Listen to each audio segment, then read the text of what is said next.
मैं मनीषा और मैं स्वागत करती हूँ आपको अपने चैनल मनी विद मनीषा पे। और आज मैं अपने क्वेरी सेक्शन की शुरुआत करती हूँ। और क्वेरी सेक्शन की शुरुआत करने से पहले मैं आपको ये बता दूं कि आई होप आप लोग ना मार्केट को धीरे धीरे अंडरस्टैंड कर रहे हैं। मैं जो जो चीज़ें आपको बता रही हूँ वो चीज़ें आपको समझ में आ रही हैं, आप ग्रैस्प कर रहे हैं उन चीज़ों को और मार्केट में पहले से बेटर अंडरस्टैंडिंग के साथ काम कर रहे हैं, है ना। आप लोगों का सेटिस्फैक्शन मेरे लिए इम्पोर्टेंट है, क्योंकि आप लोगों के जो मैसेजेस होते हैं ना, उसी से मैं ये पता कर पाती हूँ कि हाँ, मेरी बताई हुई चीज़ें आप लोगों को सही टाइप से, सही तरीके से डिलीवर हो रही हैं। यहाँ एक्चुअली क्या है ना, शेयर मार्केट में बहुत जो इसका नॉलेज है ना, बहुत क्रिटिकल है, बहुत टिपिकल सा चीज़ें हैं बहुत सारी ना। मतलब केवल अगर आप फाइनेंस वगैरह के स्टूडेंट है ना, तो ही आप अच्छे से चीज़ें समझ पाओगे। तो मैं कोशिश कर रही हूँ कि जो न्यू कमर्स हैं, जो नए आने वाले लोग हैं शेयर मार्केट में, उनको शेयर मार्केट की इस टिपिकल सी लैंग्वेज को आसान से आसान शब्दों में आप तक पहुंचाऊं। मेरी बस यही कोशिश है। और अगर आप लोगों को वो चीज़ समझ में आ रही है और आप लोग उसको ना एग्री करके और जब मुझे मैसेज भेजते हो ना, तो मुझे काफ़ी अच्छा लगता है। तो चलिए मैं शुरुआत करती हूँ फिर अपने क्वेरी सेक्शन की। सबसे पहले आज मैं क्वेरी लूंगी मिस्टर पराग वैशंपायन की। ये पूछते हैं, इनको एशियन पेंट पे मेरा व्यू चाहिए। वैसे एशियन पेंट और सारे पेंट्स पे मैं अपना व्यू लगातार बताते आ रही हूँ कि इस वक्त ना देखो, जो दिवाली आने वाली है और दिवाली के टाइम पे पेंट्स के शेयरों में थोड़ी चाल रहती है ना।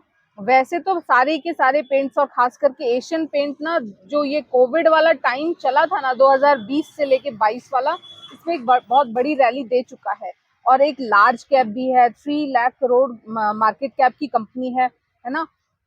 तो इतनी बड़ी कंपनी में यूजुअली अगर आपको कोई आपका बहुत लॉन्ग टर्म विजन है, मतलब कि अगर आप इस कंपनी में 4-5 साल रुकना चाहते हैं तो रुकिए। अच्छी कंपनी है, अपने सेक्टर की मार्केट लीडर है, आप इस कंपनी को लेके रह सकते हैं।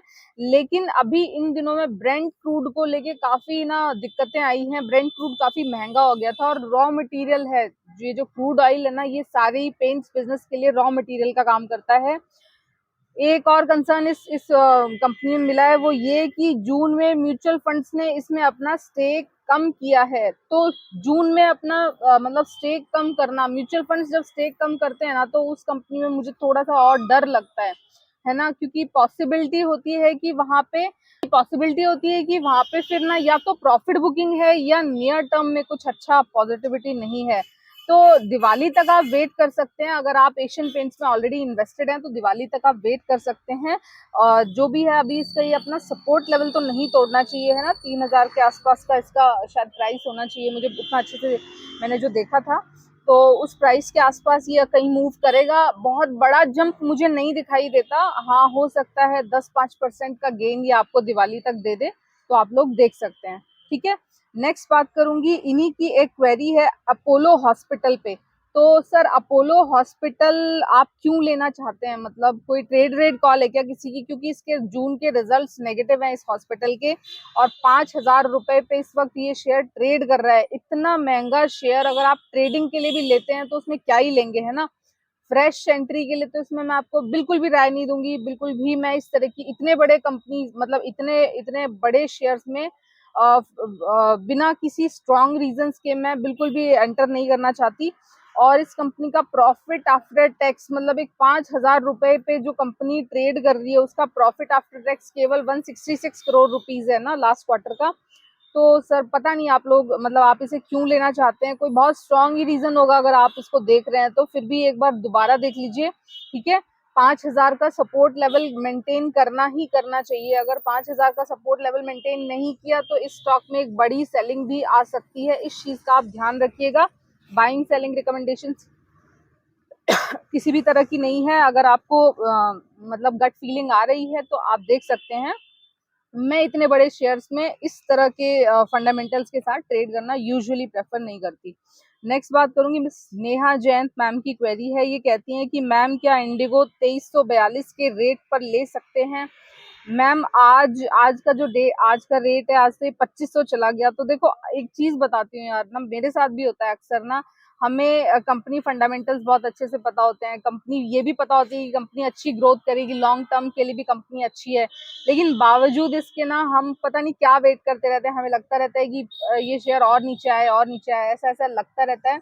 और हम मतलब सही बताऊं ना, यहाँ शेयर मार्केट में जो डिप्स होते हैं ना, वो कोई भी रिटेलर तो नहीं पकड़ पाता। कोई भी शेयर जब टूटना गिरना शुरू होता है तो वो किस लेवल तक गिरेगा। हालांकि 2450 भी इसका एक स्ट्रॉन्ग सपोर्ट था, लेकिन उसके बाद भी ये शेयर जब 2350 2450 का सपोर्ट तोड़ा ना, तो फिर मुझे लगा कि यार 2350 पे देखते हैं क्या करेगा। मैं भी इसको ऐड करना चाहती थी 2350 पे, 2450 पे मैंने ऐड कर लिया था, लेकिन जब ये सपोर्ट तोड़ा तो फिर ये जब नीचे गया तो मैंने देखा कि यार अब पता नहीं यहाँ पे क्या होगा।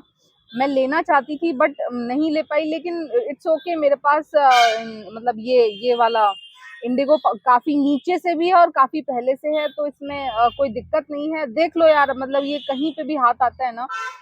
होता क्या है ना कि आपको अगर कंपनी अच्छी लग रही है और कंपनी फंडामेंटल्स अच्छे हैं ना, तो वो जिस भी प्राइस में आए, जिस भी दिन आपके पास पैसे हो ना, आप कोशिश किया करो कि उस दिन उसमें स्टेक बना लो। रिसर्च स्टडी पहले कर लो, है ना, क्योंकि बाद में जब हम प्राइस एक्शन देखने लग जाते हैं ना, सबसे बड़ी दिक्कत वही होती है।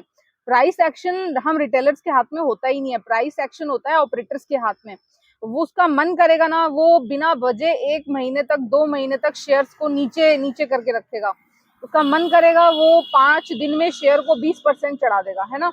तो बस इसका उपाय यही है कि आप लोगों के पास जब भी पैसे हो, कंपनी का जो भी प्राइस हो ना, आप लोग लॉन्ग टर्म का व्यू रख के और ले लिया करो, है ना, बजाय कि उसका वेट करने के।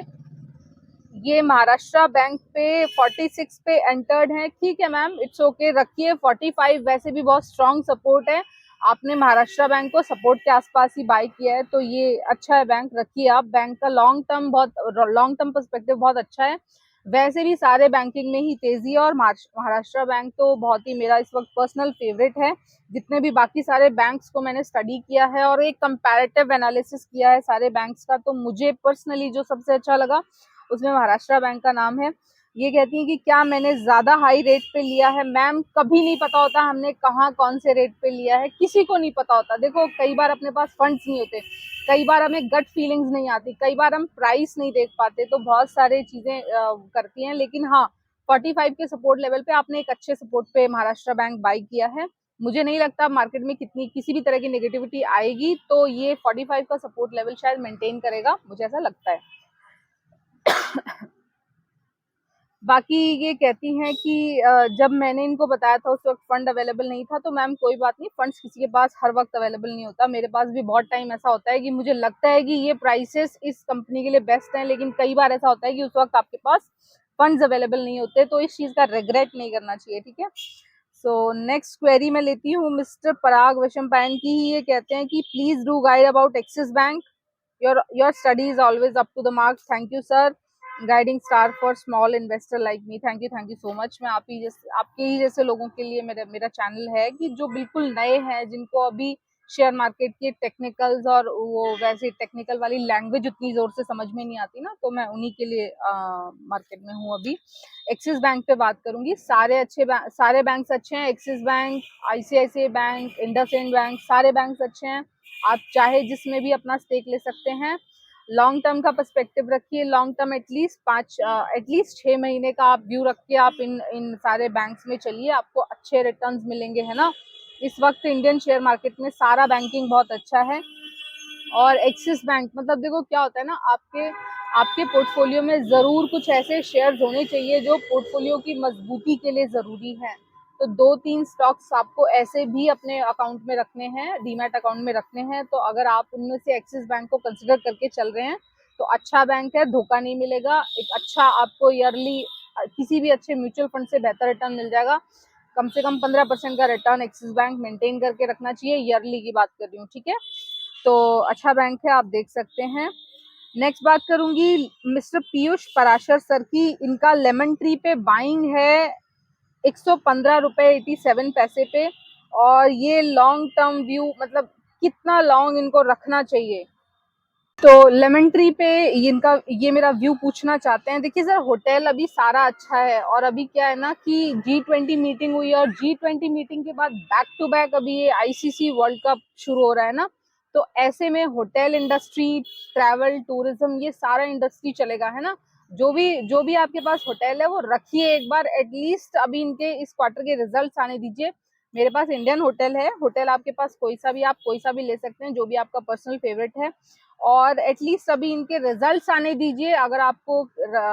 और मुझे नहीं पता ये आपने फ्रेश एंट्री की है क्या? फ्रेश एंट्री की 115 पे तो शायद थोड़ा महंगा है। लेमन ट्री अगर आपने 100 से नीचे लिया होता तो अच्छा होता। एनीवेज अब आप कर ही चुके हैं तो ठीक है, और रखिए आप इसे, ठीक है। अभी इनके रिजल्ट्स आने दीजिए, रिजल्ट्स के बाद इनमें शायद एक जंप देखने को मिलेगा। और इंडियन होटल को लेके भी मेरे अच्छे टारगेट्स हैं, और इस वक्त इंडियन होटल काफी तेजी से चला भी है इन दिनों में, तो उसको देख के मुझे लग रहा है कि इंडियन होटल के रिजल्ट्स बहुत शानदार आने वाले हैं। और अपकमिंग जो आईसीसी वर्ल्ड कप है उसमें भी इंडियन होटल को इसका अच्छा खासा फायदा मिलना चाहिए। मैं प्रॉफिट बुकिंग करूंगी अब इंडियन होटल में। मैं काफी लॉन्ग मतलब इन्वेस्टेड हूँ। 270 के आसपास से मेरा इंडियन होटल में बाइंग एवरेजेस हैं। और मतलब एवरेज तो खैर मेरा 300 के आसपास आ रखा है, लेकिन हाँ, जो सबसे फर्स्ट एंट्री बनाई थी मैंने इंडियन होटल में वो 270 पे बनाई थी। और देखती हूँ कि 450 के आसपास आगे किस तरह के हालात डेवलप होंगे, उसके बाद मैं इंडियन होटल में अपना डिसीजन ले सकती हूँ, ठीक है। नेक्स्ट बात करूंगी आईआरसीटीसी। ये पूछते हैं अरुण कालसरिया। ये सर पूछते हैं कि आईआरसीटीसी 20 गुना हो सकता है क्या लॉन्ग टर्म में? तो सर आईआरसीटीसी के बारे में आपको बता दूं कि ठीक है, कंपनी बुरी नहीं है, लेकिन आईपीओ के बाद से ये कंपनी लगातार नीचे में है, ठीक है। और अगर इनके लास्ट 7-8 क्वार्टर्स की बात करूं तो नेट प्रॉफिट ऑलमोस्ट कांस्टेंट है, 250 प्लस माइनस 20 करोड़। मतलब एक इसका जो नेट प्रॉफिट है ना, समवॉट एक जगह कांस्टेंट है, बहुत ज्यादा नेट प्रॉफिट में जंप नहीं है। और आईआरसीटीसी के लिए मैं आपको बार बार बताते भी रहती हूँ कि अभी कुछ तो ना आईआरसीटीसी में तेजी इसलिए भी है कि ये अभी G20 नहीं, लेकिन ये जो T20 वर्ल्ड कप है ना, इसके चलते शायद आईआरसीटीसी के शेयर में थोड़ी तेजी है, और उसी का फायदा आईआरसीटीसी को मिल रहा है। लेकिन देखना पड़ेगा उसके बाद आईआरसीटीसी किस तरह से मूव करता है। फिलहाल 800 रुपए इसका इसका एक मल्टी ईयर रेजिस्टेंस भी है। तो अगर आप फ्रेश एंट्री करने जा रहे हैं ना, तो बस ये कहूंगी कि एक बार उस रेजिस्टेंस पे देख लीजिए कि 800 रुपए के आसपास ये क्या करता है, क्या ये सस्टेन कर पाएगा। अगर आपको लॉन्ग देखो, वेरी वेरी लॉन्ग टर्म तो मैं इसके फेवर में नहीं हूँ, क्योंकि मुझे आईआरसीटीसी का बिजनेस मॉडल ही कुछ खास नहीं लगता है ना। इसमें रेलवे में टूर केटरिंग का काम है इनका। तो आईआरसीटीसी के बजाय मैं बोलूंगी कि इंडिगो पे जाइए, अगर आपका बहुत लॉन्ग टर्म व्यू है, अगर आपको ये शेयर 2 3 4 5 साल पकड़ के रखना है, तो आईआरसीटीसी से बेटर परफॉर्म करेगा। लॉन्ग टर्म की बात कर रही हूँ, वो मुझे लगता है इंडिगो परफॉर्म करेगा। बाइंग सेलिंग रिकमेंडेशन किसी को नहीं दे रही हूँ, है ना। आप लोग बाय करेंगे, सेल करेंगे अपने फाइनेंशियल एडवाइजर से कंसल्ट करके, ठीक है। मैं सिर्फ वो बता रही हूँ कि मुझे क्या लगता है, ठीक है। और फिलहाल बता देती हूँ कि सर इसका प्राइस टू बुक वैल्यू बहुत बहुत ज्यादा है, बहुत हाई पे है। इसका जो एक्चुअल जो प्राइस जो इसका बुक वैल्यू है ना इस शेयर की, वो सर 31 रुपीज की है। मतलब ये जो जितनी भी बड़ी कंपनी है उसके हिसाब से इसकी जो एक्चुअल मतलब वर्थ वैल्यू जो होनी चाहिए, वो बुक वैल्यू जिसको कहते हैं, वो 31 रुपए है। और फिलहाल ये शेयर ट्रेड करता है 800 रुपए के आसपास। तो इस तरह से ना कंपनी का प्राइस टू बुक बहुत ज्यादा है। मैं इतने इतने गैप वाले जो प्राइस टू बुक वाला शेयर होता है ना, उसको ना तो शॉर्ट टर्म, ना लॉन्ग टर्म, ना मीडियम टर्म, कैसे भी टर्म में मैं उसको लेना प्रेफर नहीं करती। आप देखो ना कि अगर कंपनी किसी भी वजह से इंसॉल्वेंट नहीं, कंपनी अगर किसी भी तरह से बिकती है, तो आपको क्या ही प्राइस मिलेगा इस कंपनी का। मतलब छोड़ो यार, वो बहुत ज्यादा डिटेल हो जाएगा, वो मैं आपको बताना भी नहीं चाहती अभी यहाँ, ठीक है। लेकिन ये है कि हाँ, आईआरसीटीसी जैसा शेयर को अगर आप ट्रेड रेड के लिए ले रहे हैं तो इट्स ओके, लेकिन 2 3 साल का व्यू है तो मुझे ऐसा लगता है आईआरसीटीसी से बेहतर कई सारी कंपनीज हैं जहां आप स्टेक ले सकते हैं, ठीक है। अगर 15 20 दिन और 1 महीना 2 महीना दिवाली तक हाईएस्ट आप रखना चाहते हैं, तो आप देख सकते हैं आईआरसीटीसी आपको थोड़ा बहुत ठीक ठाक रिटर्न दे देगा। बाकी इसके जो फंडामेंटल्स है ना सर, वो देखने के बाद मुझे उतना ज्यादा मन नहीं करता कि इस तरह के फंडामेंटल्स वाली कंपनीज को अपने लॉन्ग टर्म पोर्टफोलियो का हिस्सा बनाया जाए। और रही बात 20 टाइम्स होने की, तो सर मुझे बिल्कुल भी नहीं लगता कि ये 20 टाइम्स क्या, यहाँ से दुगना भी हो सकता है, मुझे ये भी नहीं लगता है ना। ठीक है, इस शेयर में भी चाल है। चाल क्यों थी? G20 और ये back to back ICC cricket world cup. लेकिन किसी भी शेयर को दुगना होने 20 गुना होने के लिए ना सर बहुत सारे फैक्टर्स काम करते हैं। और तो आई होप मोटा मोटा मैंने आईआरसीटीसी के लिए आपको बता दिया है। 20 टाइम्स का अपने दिमाग में मत रखिए। हाँ, हो सकता है कि 800 का सपोर्ट लेवल किसी तरह से IRCTC मेंटेन कर जाए तो ये शेयर हो सकता है 1000 रुपए भी टच कर सकता है। लेकिन एक तो पहली बात तो ये कि 800 रुपए ये रेजिस्टेंस पे ऑलरेडी बैठा है इस वक्त, और उसके बाद 1000 रुपए तो बहुत लंबा टारगेट्स नहीं है। ठीक है, तो आप देख लीजिए, अकॉर्डिंगली आप अपने डिसीजन ले सकते हैं। अगर आपको कोई स्ट्रांग फीलिंग है, गट फीलिंग है, तो आप अपने डिसीजन के साथ जा सकते हैं। मैं सिर्फ अपनी राय बता रही हूँ, है ना। नेक्स्ट बात करते हैं मिस्टर विवेक गोयनका सर की, कि हेलो मैम, आप कुछ न्यू एंट्री लेंगे तो प्लीज बताइएगा। सर मेरे वीडियोस देखते रहिए, आपको पता चल जाएगा मैं कहाँ कब किस चीज की एंट्री लेती हूँ, कहाँ कब एवरेजिंग करती हूँ। मैंने अभी BPCL पे एवरेजिंग की थी अभी 1-2 दिन पहले ही, और उसका मैंने वीडियो आपको बना के दे दिया है। ठीक है, कल शाम, आज शाम को, मतलब फ्राइडे शाम को वीडियो मैं डाल दूंगी कि BPCL में मैंने एवरेजिंग की है। तो जब भी मैं जो भी एक्शंस लेती हूँ ना सर, उसके बारे में हल्का फुल्का हिंट मैं अपने वीडियोस में कर देती हूँ। बाइंग सेलिंग रिकमेंडेशंस नहीं देती हूँ। आप प्लीज जो भी लेंगे वो अपने रिस्क पे लेंगे, मेरा अपना कैलकुलेशन अलग तरह का होता है। नेक्स्ट बात करूंगी मिस्टर हर्ष चोपड़ा की, ये बोलते हैं कि HDFC का बता दीजिए। सर HDFC बैंक के बारे में तो मैं बहुत बातें करती रहती हूँ अपने यही क्वेरी सेक्शन में ही। HDFC बैंक को लेके बहुत सारे लोग पूछते रहते हैं। HDFC बैंक अच्छा है, लेकिन आपको रिटर्न बहुत ज्यादा नहीं देगा। लार्ज कैप बैंक है। HDFC बैंक से कहीं ज्यादा अच्छा, अगर आपको बैंकिंग में ही जाना है, प्राइवेट सेक्टर बैंकिंग में ही जाना है, लार्ज कैप बैंक्स में जाना है, तो उससे कहीं अच्छा होगा सर ICICI बैंक ले लीजिए और एक्सिस बैंक ले लीजिए। ये दोनों बैंक्स HDFC बैंक से कहीं ज्यादा अच्छे हैं, है ना।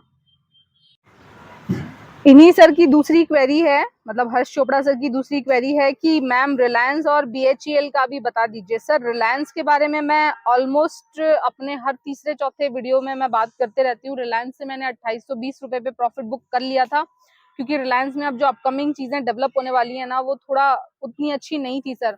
क्योंकि रिलायंस में आप देखिए ना कि रिलायंस इंडस्ट्री ने जियो फाइनेंशियल को अलग कर दिया, एक तो बिजनेस डिमर्ज कर रहा है, फिर ये बिजनेस ना, पूरा जो बिजनेस है ये बच्चों को ट्रांसफर हो रहा है। अब क्या होगा ना कि अलग अलग बच्चे की किस किस तरह की कैपेबिलिटी है, उस अकॉर्डिंग अब आगे रिलायंस मूव करेगा। और Reliance industry as a whole, इनका मेजॉरिटी जो रेवेन्यू है ना सर, वो है इनका पेट्रोकेमिकल बिजनेस। और पेट्रोकेमिकल बिजनेस में जो रॉ मटेरियल है वो है सर क्रूड ऑयल। जब तक क्रूड ऑयल महंगा रहेगा तब तक रिलायंस इंडस्ट्री के प्रॉफिट्स नहीं बढ़ेंगे, उनको घाटा होगा उनके बिजनेस में, है ना। तो अभी इन दिनों में जो ये जितना भी ये क्रूड ऑयल महंगा रहा है ना, इसका सबसे जो बैड इम्पैक्ट पड़ेगा ना सर, वो रिलायंस इंडस्ट्री पे पड़ सकता है। इनके अपकमिंग रिजल्ट्स भी आपको आगे आने वाले टाइम में पता चली जाएंगे, थोड़े बहुत टाइम में, कि इनके रिजल्ट्स भी शायद उतने अच्छे ना रहे, प्रॉफिट मार्जिन उतने अच्छे ना रहे, है ना। तो ऐसे में क्या होता है ना कि अगर आप लॉन्ग टर्म का व्यू रख के चल रहे हैं, कंपनी बहुत बड़ी है, कंपनी बहुत अच्छी है, लेकिन बहुत ज्यादा बड़ी कंपनी में भी एक दिक्कत है कि बहुत ज्यादा बड़ी कंपनी में भी ग्रोथ उतनी ज्यादा नहीं मिलती, क्योंकि इनके बिजनेस बहुत ज्यादा तरह के हैं, मल्टीपल टाइप ऑफ इनके बिजनेस हैं, और उस बिजनेस में कब कहाँ किस तरह का नुकसान हो रहा है, प्रॉफिट हो रहा है, पता करना, ट्रैक करना काफी ज्यादा टिपिकल हो जाता है। तो ऐसे में कोशिश कीजिए कि जो साफ शुद्ध बिजनेस वाली कंपनीज हो ना, मतलब इतना बड़ा, जैसे वही अडानी एंटरप्राइजेस का पता नहीं कर पाओगे आप कि कब किस बिजनेस में क्यों प्रॉफिट हो रहा है, क्यों नुकसान हो रहा है, कहाँ क्या हुआ क्या नहीं हुआ। ऐसे बिजनेसेस को प्रिडिक्ट करना थोड़ा मुश्किल होता है ना। तो इसीलिए रिलायंस इंडस्ट्री में मैंने काफी 2-3 बार मैंने इसमें ट्रेड लिया है, ट्रेड नहीं इनफैक्ट इन्वेस्टमेंट किया है, अच्छा प्रॉफिट भी बुक किया है। लेकिन फिलहाल रिलायंस इंडस्ट्री से मैं बाहर हूँ, जिस तरह के इसमें कंसर्न्स आजकल चल रहे हैं उनको देखते हुए। नेक्स्ट क्वेरी में लेती हूँ मिस्टर हिमांशु रावत की, ये पूछते हैं कि मैम कौन से स्मॉल कैप कंपनी में तेजी रहेगी। तो सर स्मॉल कैप तो नहीं, लेकिन हाँ एक छोटा शेयर मैंने लिया था अभी बैंक ऑफ महाराष्ट्र, उसमें तेजी आई भी है और रहने की भी उम्मीद है, और मुझे लगता है कि आगे 5-6 महीने भी इसमें सेफ हैं। आपको अगर देखना हो तो आप देख सकते हैं, बाइंग सेलिंग रिकमेंडेशंस नहीं दे रही हूँ, आप अपना प्लीज अपना रिसर्च करके तब लीजिएगा। मैंने अभी बताए भी हैं 2 शेयर्स के नाम, मदरसन सुमी में भी मैंने एक बड़ा स्टेक बाय किया है अभी। आपको अगर अट्रैक्ट करता है ये सेक्टर, ऑटो पार्ट्स का सेक्टर है, अट्रैक्ट करता है ये सेक्टर, तो आप देख लीजिए। मुझे लगता है कि आने वाले अगले 3 महीने 6 महीने में इन दोनों सेक्टर्स में, इन दोनों कंपनीज में तेजी रह सकती है। नेक्स्ट बात करूंगी मिस्टर पराग वैशंपायन सर की, ये कहते हैं कि really appreciable nice content, thank you so much sir. आप लोगों के इस तरह के मैसेजेस मुझे और अच्छे से अच्छा कंटेंट लाने के लिए मोटिवेट करते हैं, और मतलब मेरे को अच्छा लगता है आप लोगों के इस तरह के मैसेज देख के। ये पूछते हैं, इन्हीं की एक क्वेरी है कि इनको ब्रिटानिया के बारे में लॉन्ग टर्म व्यू चाहिए। तो सर ब्रिटानिया जैसी बड़ी कंपनी, मतलब बहुत सारे चीजें अभी आई हैं ब्रिटानिया पे, मैं कल वाले वीडियो में अच्छे से डिस्कस करूंगी कि ब्रिटानिया और हिंदुस्तान यूनिलीवर इस तरह की बड़ी कंपनीज में मुझे अब उतना अट्रैक्शन क्यों नहीं लगता। हिंदुस्तान यूनिलीवर को मैंने एक बार ट्रेड किया है। हिंदुस्तान यूनिलीवर और ब्रिटानिया का डिटेल्ड एनालिसिस मैं कल आपको कल वाली वीडियो में दूंगी। आज का वीडियो बस यहीं तक। अच्छा लगा हो तो मेरा वीडियो लाइक कर देना, ठीक है। Thank you so much for listening. Have a good day, good night, take care, टाटा, बाय बाय।